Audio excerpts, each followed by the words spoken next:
My name is Kabelo Malefane, as I Anda. was introduced. Ukuthi anda. Anda. Either is Thank you, fine. Tiso. Thank you.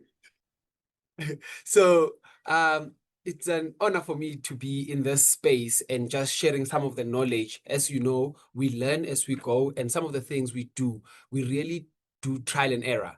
And it's a wonderful space that organizations and people who are doing similar work can just meet in such a space and start having conversations and take each other through some of the things that work for them and some of the things that don't work. So the first one that I'll be talking to you guys about is intentional programming. As a camp, we found that a lot of camps, we've got camps happening, we've got leadership workshops happening.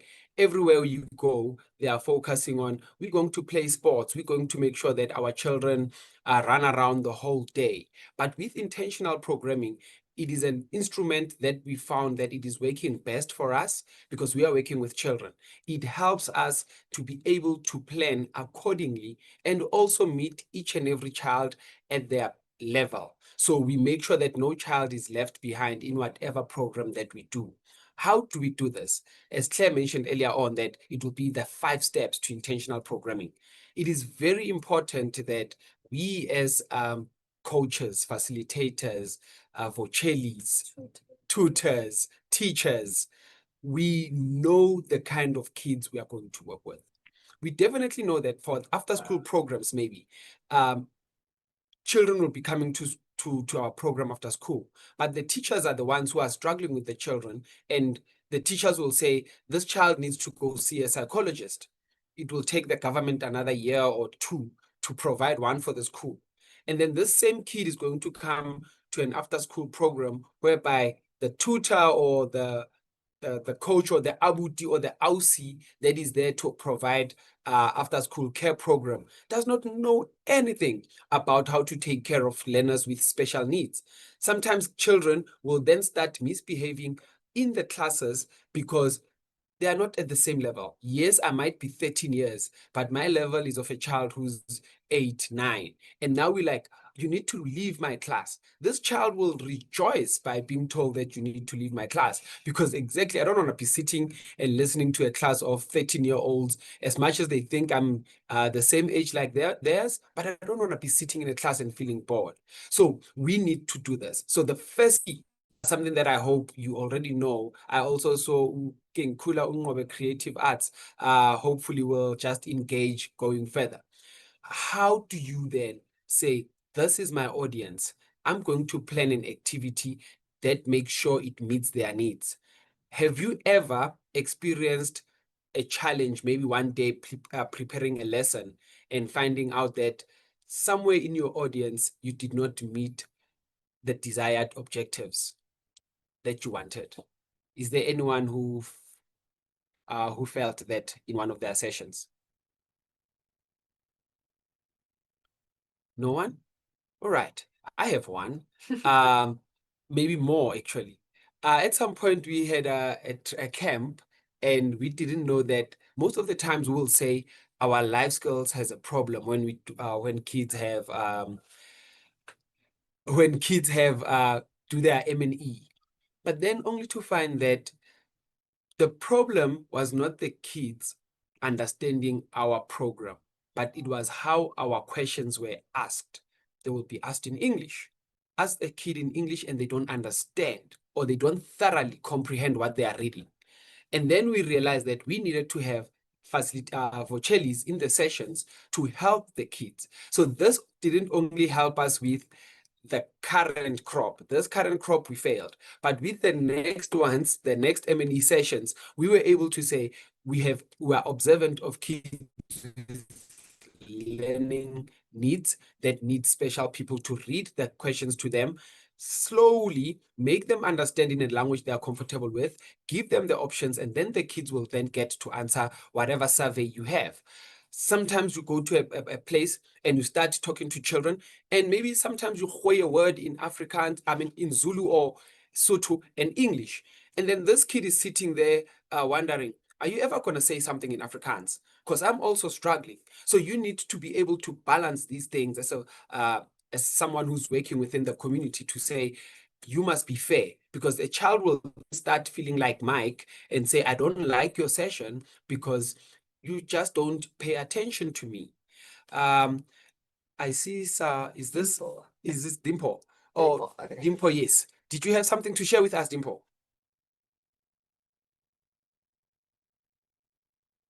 You can type it up, or So I was responding to the question you asked. yes, you can respond, please. You asked if there is anyone who ever felt they never met their aim when presenting a lesson. So I was saying it's me. Yes. I would like to hear what is it that you experienced in your session, like I have just explained. So we were presenting a lesson where we wanted to know more about children's background, and it was very tough. Kids did not want to talk. Maybe they were not feeling safe. I don't know, but that's my experience. Yeah, and I mean, that is a difficult topic, especially with classroom management, trying to get kids to open up. And you have this beautiful lesson plan, but then you can't get them to engage. Yeah, that is a very good one. All right. The question was, who's this? Is this Kandi? The question I asked was, have you ever facilitated a session and you felt like not all the kids understood what you wanted them to learn or to get from the session that you are facilitating? And this can be the cause of the first key to intentional programming, knowing your audience. Because I wanted to emphasize on the importance of knowing your audience and making sure that sometimes when you present lessons, you need to be aware that you can't run the same session for all the children. Some children understand the lesson when they do it. Some children understand the lesson when it is facilitated or they are being taught. Some children understand it from peer to peer. So all these are dynamics that we face as we are working with children. The second one, which is the goals. Why it's the second one? Goals are very important. Oh, sorry, I missed that. Goals are, is it Asipe? Asipe, are you? No. Can you please be muted, Asipe? Okay, I'll just continue because we've been struggling with internet. So the second one will be goals. The importance of goals, and I'm sure everyone knows this, is that they give us direction as to where or what we want to achieve with the session that we are doing. But with Camp Sizanani being more on outdoor activities and sometimes indoor activities, we always think about what is the importance of each and every icebreaker that we'll be doing. Each and every game, if it is adventure outside, what is the goal? So here's our goals. The first goal is that the kids need to know life skills from the activity. So those will be our level 1 skills. What are the life skills that a child is going to get from participating in my activity? If you are a teacher and every time when the kids come, you greet them, maybe you give them high fives or you give them fist bumps, that is a life skill. They might not get it, but what you are teaching them, it's a life skill, which is a level 1 skill. They might be like, I don't teach bulisana. This teacher is always greeting us. But the life skills about that is that, Asipe, somebody who has the powers, please mute Asipe. So somebody will be able to say, the lesson for me is that you need to be aware of people around you. You know, when you go into a class or when you meet people, you are just a group of 35 learners. If I don't get to greet you as you come in, I might miss a point where I ask a question like, how are you guys feeling today? And somebody might be like, nah, not so well. That might be an opportunity for me as your teacher to say, look, I have 2 minutes after this session. Quickly, what's up? What's happening? The child we spoke about that I might be smelly. The peers might also be finding it difficult to say, let's tell her that she has smelly armpits. But you as the teacher, because you took time to greet or to talk to someone, you might pick it up and it might be an opportunity for you to say, let me meet you somewhere. That is a level 1 skill after setting up goals. Level 2 skills are those physical skills that every time when we say, let's go play soccer, we're thinking about running, we're thinking about jumping, we're thinking about throwing, we're thinking about interacting with others. You need to be aware that with those, as much as they are there, the level 2 skills of that is that this kid is going to learn how to jump, which is level 1. But I want this kid to know how to communicate, which is a life skill, which is a soft skill that you can't actually say, I'm going to teach you how to talk. But it's like those sneaky learning moments where in your particular session, you were able to make the child realize how smart they were. As they are talking, you're like, oh, how was the game of soccer? Oh, I learned how to kick the ball and how to run. And then someone would be like, oh, but working as a team. Okay, what was it that you learned about working as a team? We communicated, we spoke. Sometimes they even problem solve. After one goal, you will see them going together and talking about what led to that goal. But that is not the big issue here. The big issue is them learning how to solve a problem together without fighting. That becomes another life skill element of it. So that is the big issues that we are thinking about. Thinking about theater. Sometimes we believe that it would be so wonderful when kids come to our theater sessions, you give them the script and you say, this is what I want you to do. This is what I want it to be like. Without realizing that sometimes if you say to them, look at the script, if it was written by you or if you were to do it, how would you do it? So that if they have a little bit of ownership in what they are doing, they get the excitement to do it. So for us, we ended up saying, we will not teach theater because we are just camp for kids to be actors one day when they leave.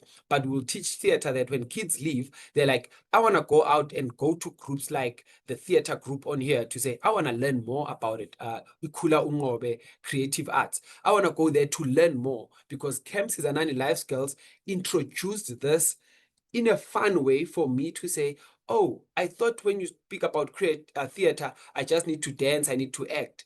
No, who says that? You can be in the background. You can be the one doing costumes. Those are the sneaky learnings that you try to teach. So remember, we have the first key to intentional programming, knowing your audience. The second key to intentional programming, the goals. But the most important thing about goals is knowing your level 1 skills and your level 2 skills. Level 1, your soft life skills, and level 2, your hard skills, running around and jumping, all those things. So that is that. And then goal number 3 in this intentional programming of ours is that rules. I have found that in most times when we as people who facilitate sessions or who teach, when we come up with rules, there will be that child who's my neighbor's child or who's my friend's child doing something that makes me angry, but then I will treat them with kindness. And then there comes Tabo, does the same thing that this child has done. And I want to show that, Tabo, we have rules in this class. Once you start doing that, I will keep going back to Mike. Mike will pick it up and Mike will be like, this teacher has favoritism. I did exactly the same thing that this one did, but doesn't deal with the same way. So your rules need to be clear. Your rules need to be followed by everyone. Your rules need to be understood. And don't make long rules, man. You will only speak once, and if you leave the class without speaking, you are going to be the one cleaning. Already the kid is afraid. I might even start talking anything just to make sure that I also become relevant in the class. So the rules are part of our intentional programming, making sure that our sessions have got rules. Sorry, just to add on to that. Yeah, Something that that I've actually seen KB implement is making the kids come up with their own rules. So coming in a session and sort of saying, okay, what do you think is in rule number 1? And usually it'll be like one person talk at a time, and you can build on that. And then you have kids taking ownership of it. People usually only remember things when they've said it themselves. Yeah. Back to you, Butch. Thank you so much. There's a point I nearly missed. It came from Wanda. And this is a very important point, Wanda. Wanda says, I believe some of the socio-economic challenges that we encounter as facilitators, tutors, or volunteers, I believe they are beyond our scope of work. True. They require more professional knowledge, acumen, the likes of psychologists or social worker. So what we can merely do as volunteers or facilitators is to provide emotional support. But other than that, it will be quite challenging. Hence, Wanda, that is a very beautiful point. Hence, it is very important that when we start working with people, our volunteers need to continuously be trained. Yes, they will not be professionals, but if a child falls next to a facilitator, the facilitator needs to be like, oh, I'm able to sit with you up until help comes, or I'm able to talk to you up until help comes. How do they write their reports? Do our facilitators have a template to say, okay, I have a child who has a psychosocial problem or has a problem because I can't even differentiate between the problems? How do we then give them an opportunity to get trainings like these or workshops like this within the organization? Who amongst us within the organization has these skills to say, look, I can try to go online and give lay counseling skills, lay skills to people to say, look, the first point, the first entry, you will always be that as a facilitator because the manager is the top one. You as the facilitator, you'll be the first entry. When the child starts crying in your session, you are the one who's there. And sometimes if you as a volunteer are also don't know how triggers you, you might be triggered and find yourself crying whilst the child is also talking. So many times it happens. Whether you've been working in this field for 5 years, 10 years, 20 years, you find yourself feeling exactly what this child is going through and you're thinking about that little KB that at some point this is how I was feeling. So I feel, Wanda, from my point or from our organization standpoint, is that we will keep training our Vuchelis or training our facilitators to say, look, you are not professionals. We have our own in-house professional. What we require from you before you bring a case is what is it that came to you that made you say this child needs to talk to our social worker? And we make sure that we build a network around our organization of other NGOs that we can work with and say, we have this problem, we don't have the capacity for it. Can we link this particular child with you guys? Yes. I also had a recommendation on that. There is a website for teachers, it's mostly catering for teachers, which is called Teachers Connect. I think some of you might know the website, and you have variations of courses there, which also include the part where they have a course that guides you in providing psychosocial support in schools. Just to give you an idea or maybe a structure on how to work in that space, and it's absolutely for free. So we're gonna also type the website on the chat for people that might be interested to look it up and also maybe take some of those courses. Thank you so much, Vucheli. You can continue typing. So the other key that we were speaking about, okay, the other key that I was speaking about was rules. So making sure that those are clear. Beautiful. Now we speak about inclusion. Now that I know my audience, how do I make sure that never the powers that be do your job? Thank you so much. Never, please be muted. So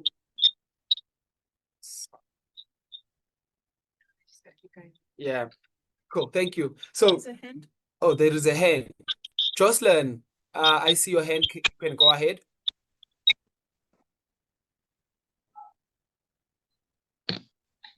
Is that Jocelyn Benson?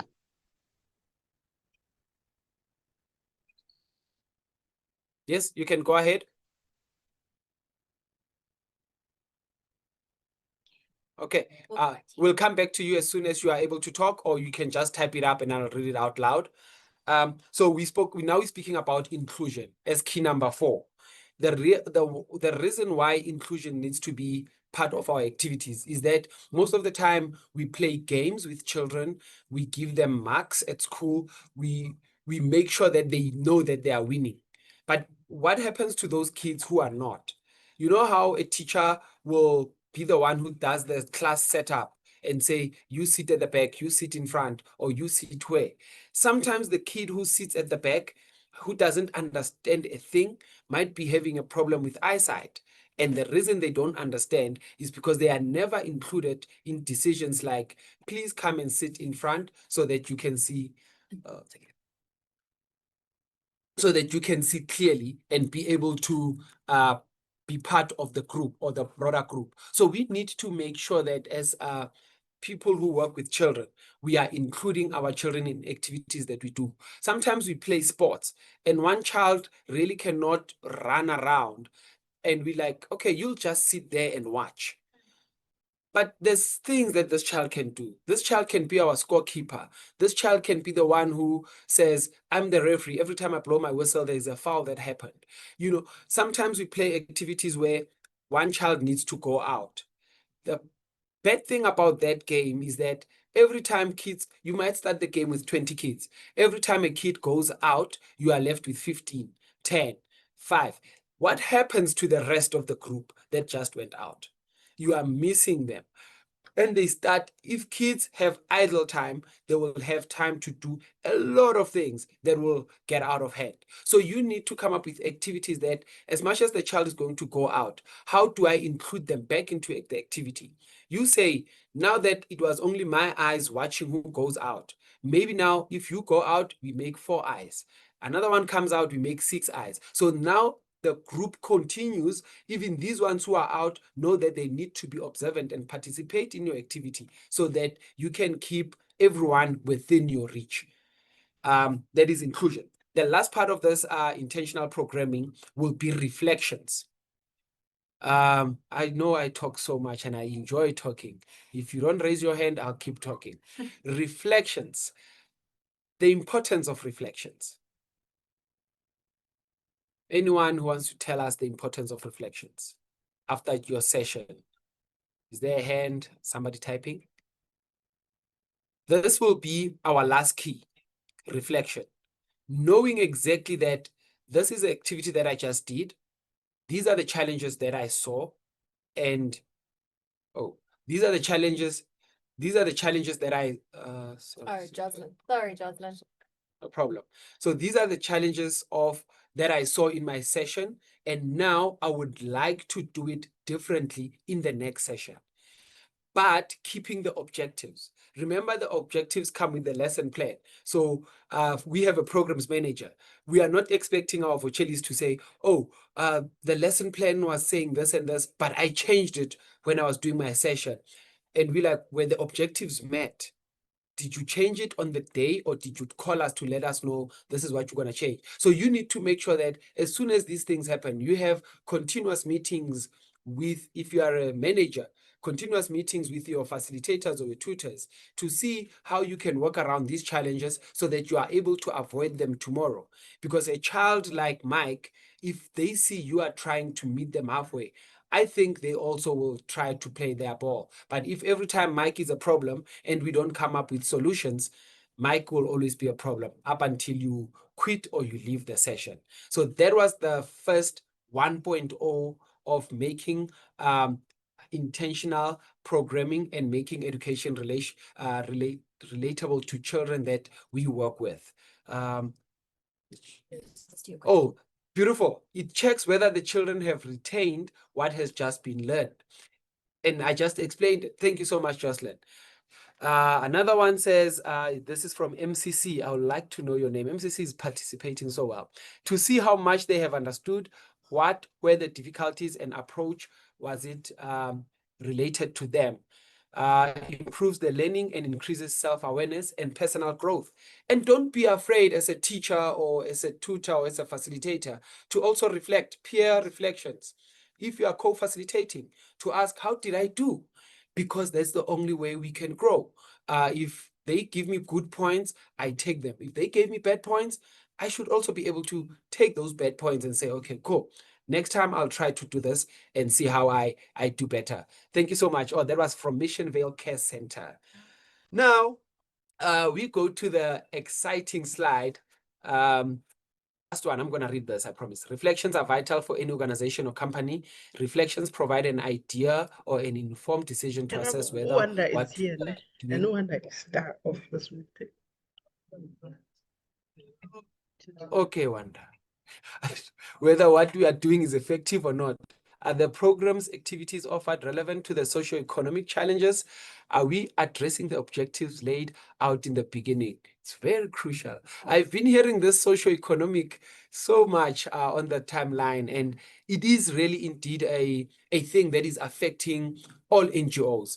And some NGOs that work in Cape Town might be having a different challenge than an NGO working in Soweto. We might be having the same mission or trying to push the same mission, but the challenges we're facing in our material might be different. Thank you so much for that. Right now, I'm moving over to a session we call Camp Discipline.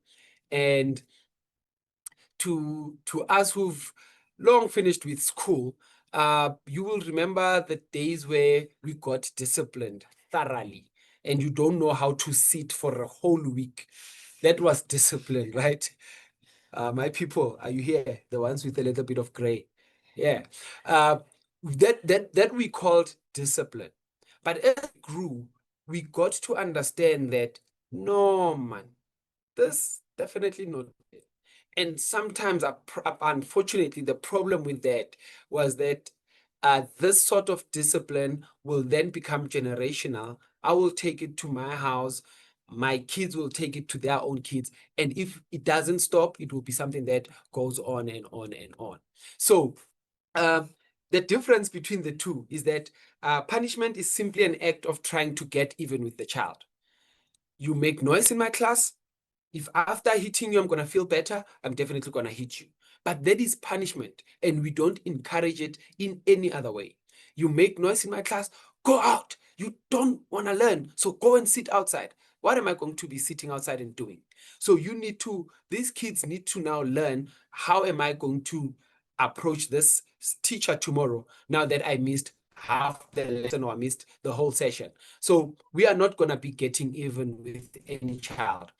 The word punishment must be erased from our minds. Like, okay, this kid is misbehaving again. I'm going to discipline. Discipline has love. Punishment doesn't have love in it. And then it says discipline here is a learning experience received by the child from their action. Yavakala, yautlwahara. It's a learning experience received by their child from the action that they just did. They learn something from it. If the child is not going to learn anything from being beaten with a pipe, all they're going to do is have this anger towards you that you've hurt them.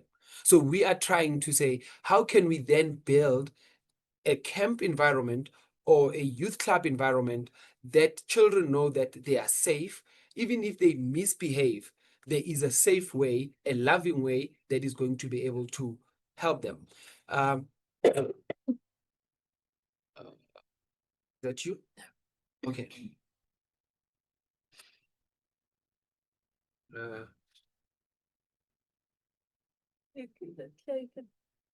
Oh, someone's writing in the chat. Or are you gonna from? Yeah, we just no, we just had something in the chat, but I think they took it down. Sorry about that. We're just reading. So let's look at some of the discipline things that you think this is discipline and this is punishment. What do you have in your organization that you think it's discipline or it's punishment? Anyone?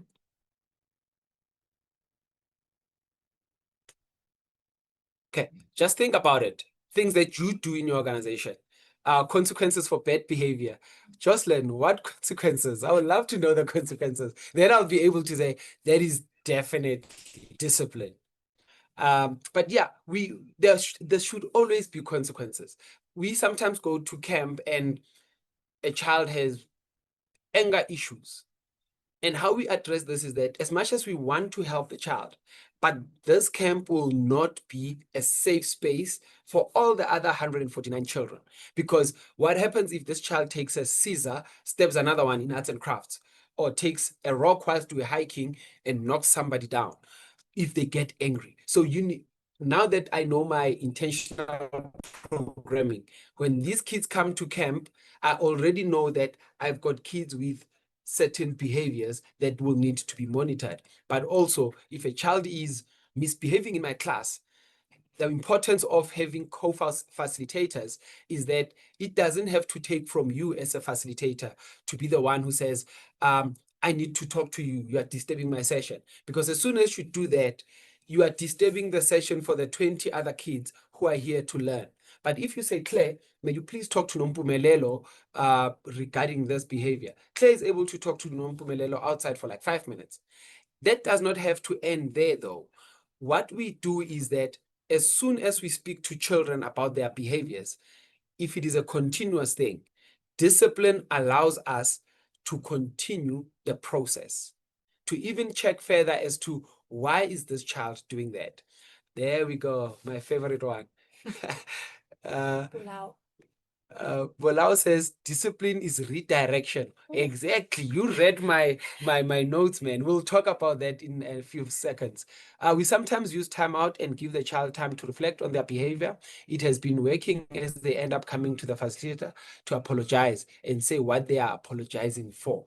Another important note on why they are apologizing is that they will remember to say, next time I go to this facilitator, I need to have done something different. If today I had to go for timeout because I was making noise, I don't think tomorrow I want to go for timeout for making noise. So this child needs to be like, I'm not going to do it. And you as a facilitator, a tutor, you are able to have this rapport with the child to say, remember how you made noise yesterday or how you're being so disruptive.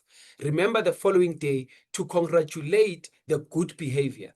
I know we say we can't congratulate a fish for swimming, but this child really took effort to be quiet today because on a normal day, they will be like Mike.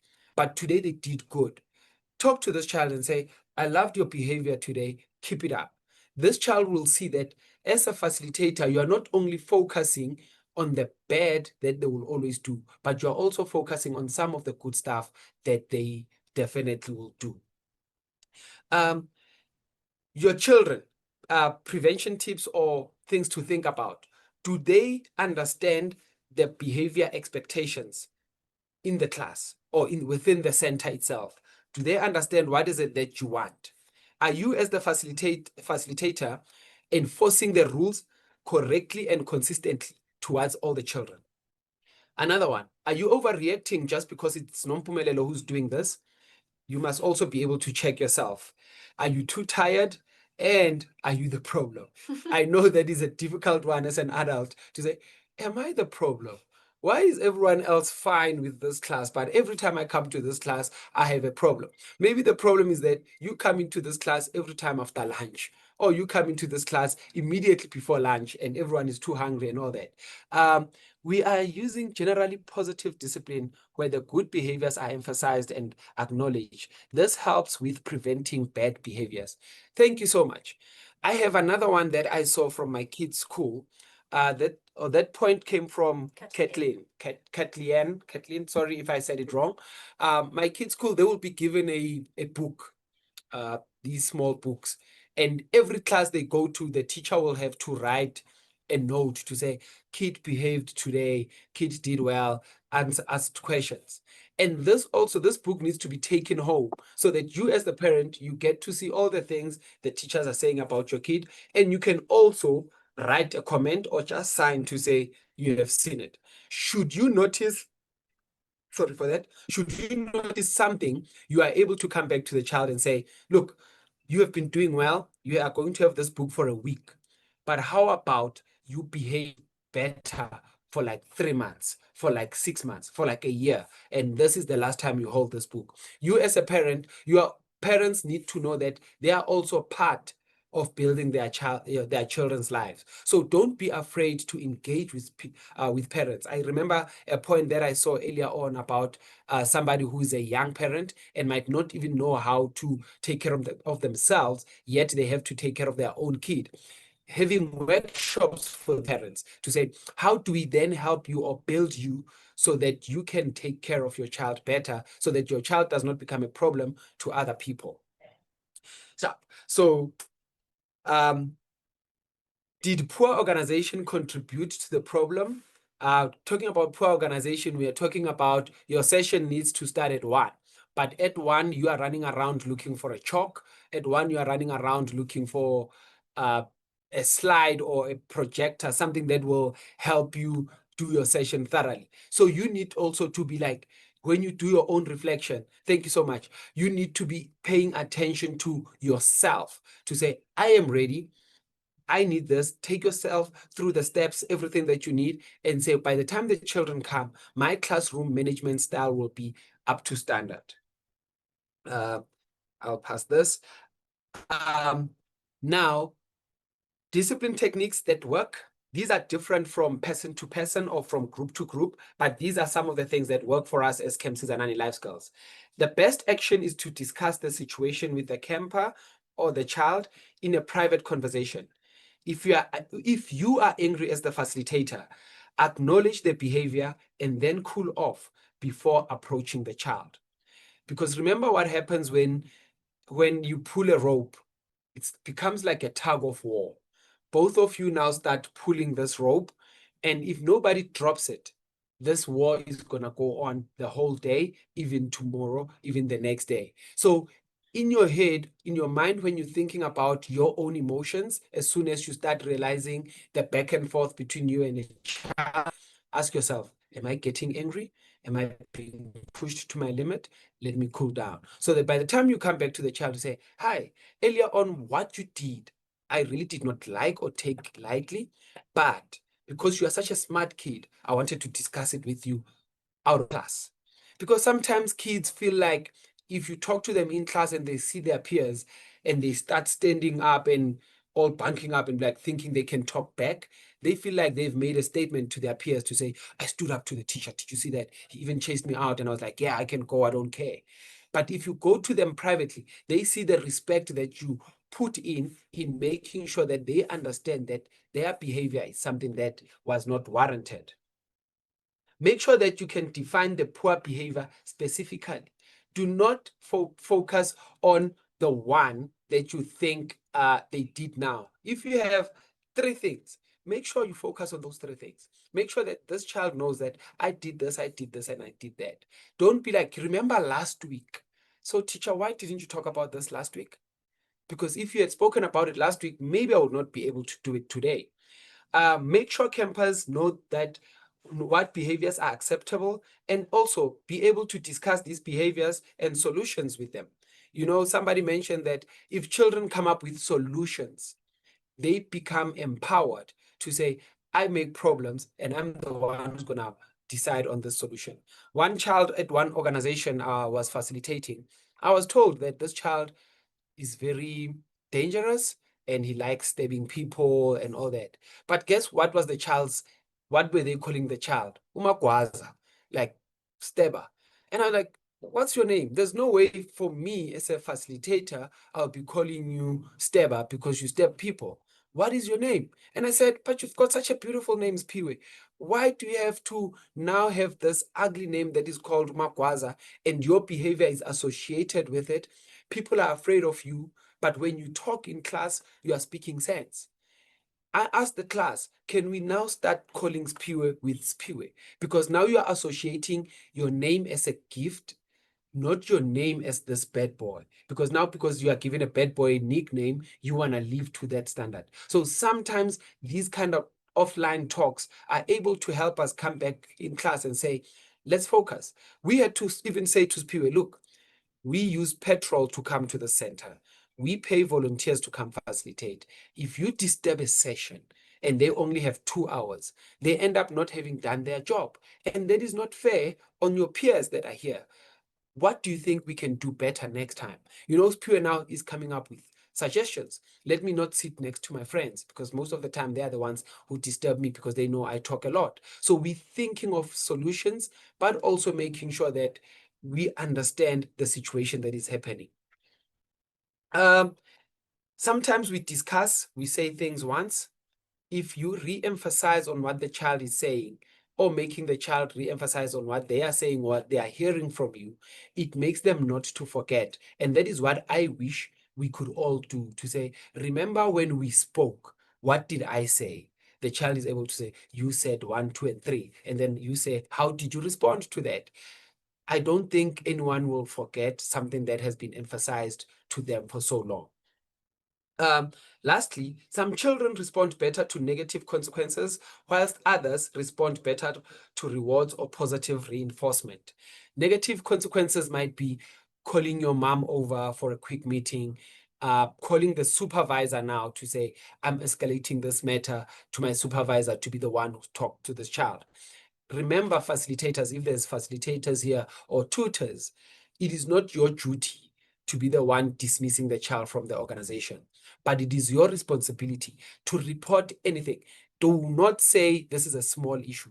Do not say, it was just a small issue, I brushed it off, because tomorrow it will happen and somebody will report it and somebody else will say, you also, and you will start talking, oh, I also experienced it. And the supervisor will be like, but why didn't you say? So whatever it is, write it in your report so that it is captured and we can start observing maybe what happened on your particular day was the beginning or the turning point of something that happened in this child's life. Hence, their behavior started changing from there. But if you are not going to report it, we'll definitely not know.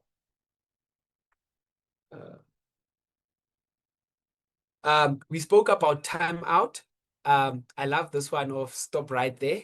As soon as the behavior is going is going astray in the class, stopping right there and saying, addressing the behavior to say, Kabelo, I'm trying to talk. May you please focus. Kabelo talks again like, please take Kabelo to the side, because you want to stop right there and not even give it some time to continue. Timeout, somebody said it, allows the child to regain control. This is a chance for you to calm down and not punish the child. Because now they are there at the corner, you are now thinking, or you are giving yourself time out to say, okay, think, what should I do? What should I do? What should I do? Instead of punishment, what is it that I can do so that this child does not miss out on this session that I'm about to do? Redirection. Somebody mentioned it on is useful for an individual child or for a group. Now that these kids are misbehaving in such a way, what can I redirect this behavior into so that they get to focus?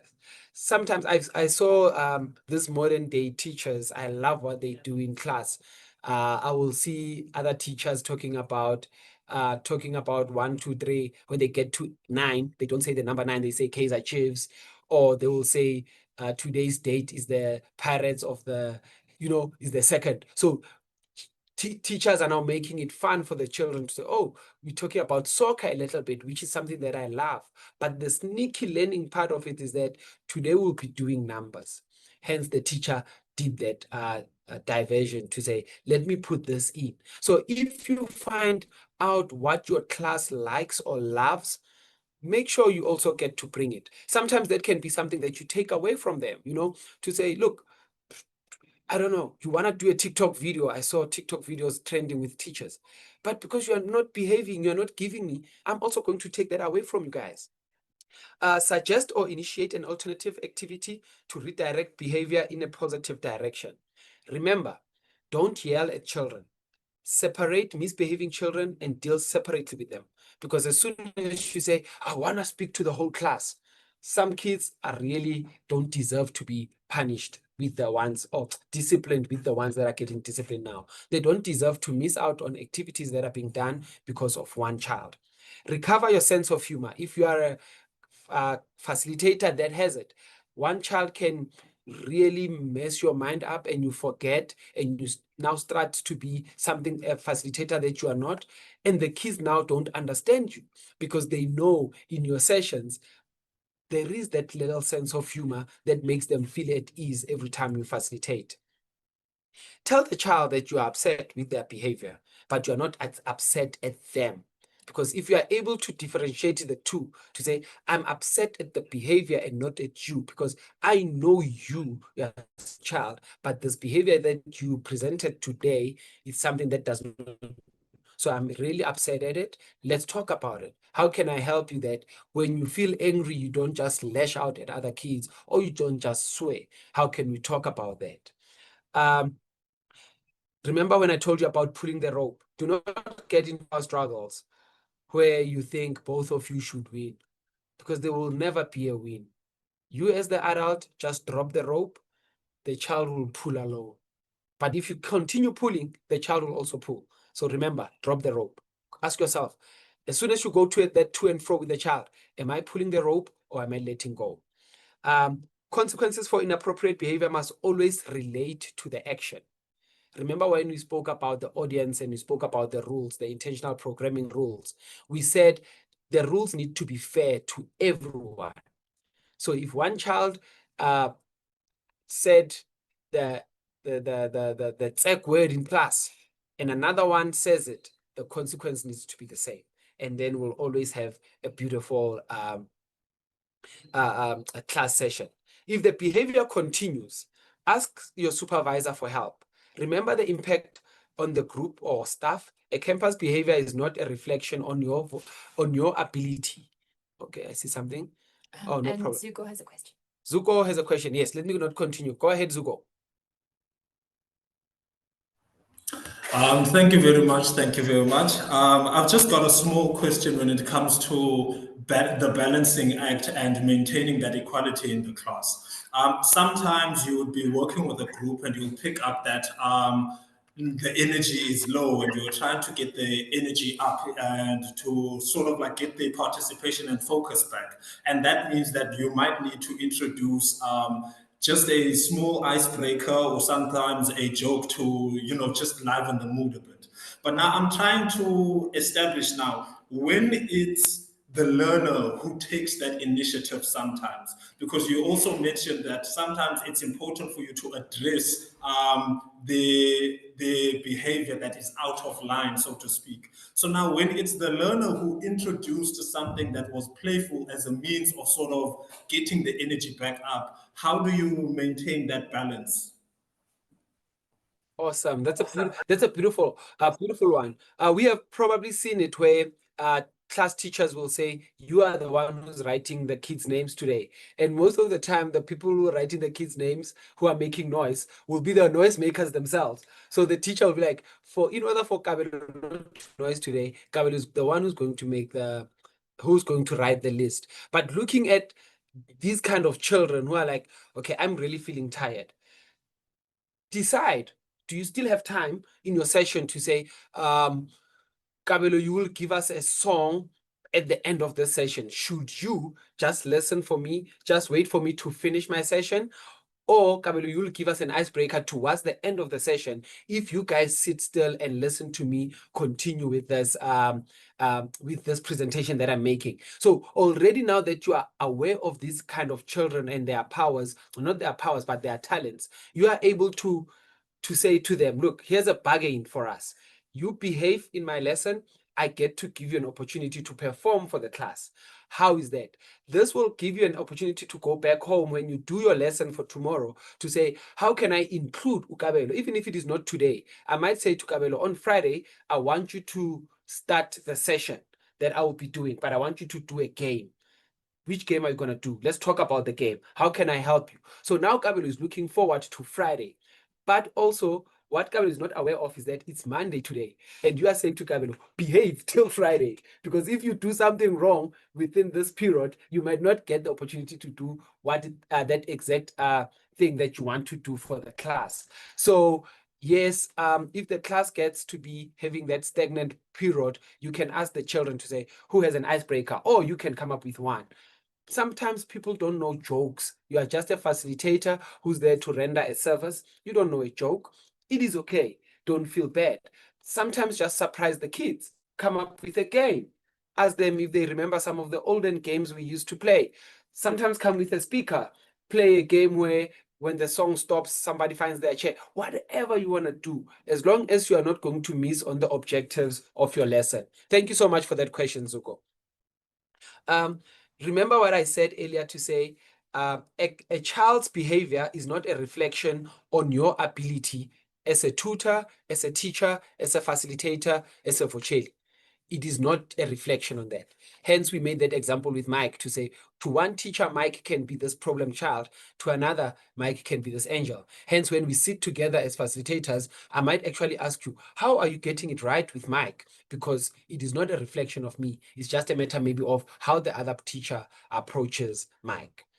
It is never fine to use public humiliation, deny food or basic necessities to a child, to strike, push, pull, grab, forcefully restrain a child, or use any form of physical punishment, verbal threats, or physical force. Get out of my class, get out of my class. Remember, these kids have phones now. One bad thing happens all over social media, it is done with the organization. Just one. Whether you were right or what, just one bad thing that is seen from one angle puts the whole organization at jeopardy. It is never fine to discipline the entire group for the actions of one. I mentioned that earlier on, and we will try to avoid aggression and violence at all times. We have seen so many times at schools where bullying happens. You don't want to have your organization. We have an anti-bullying pledge at Camp Sizanani, and that pledge, every time we meet with a group of children, we make sure we say the anti-bullying pledge. And every time we say it and a child misbehaves, we say, did you do our anti-bullying pledge? What does it say? The children all now know it off by heart because we want them to keep reminding themselves that if I said I will not hit or hurt others, I will not hit with my hands, I will not hurt or harm with my words, I need to continuously think about these words. What have you done now? Did you hit somebody? Yes. What does our anti-bullying pledge say? So we talk about these. That becomes our progressive discipline towards the child. Yes, I'm done.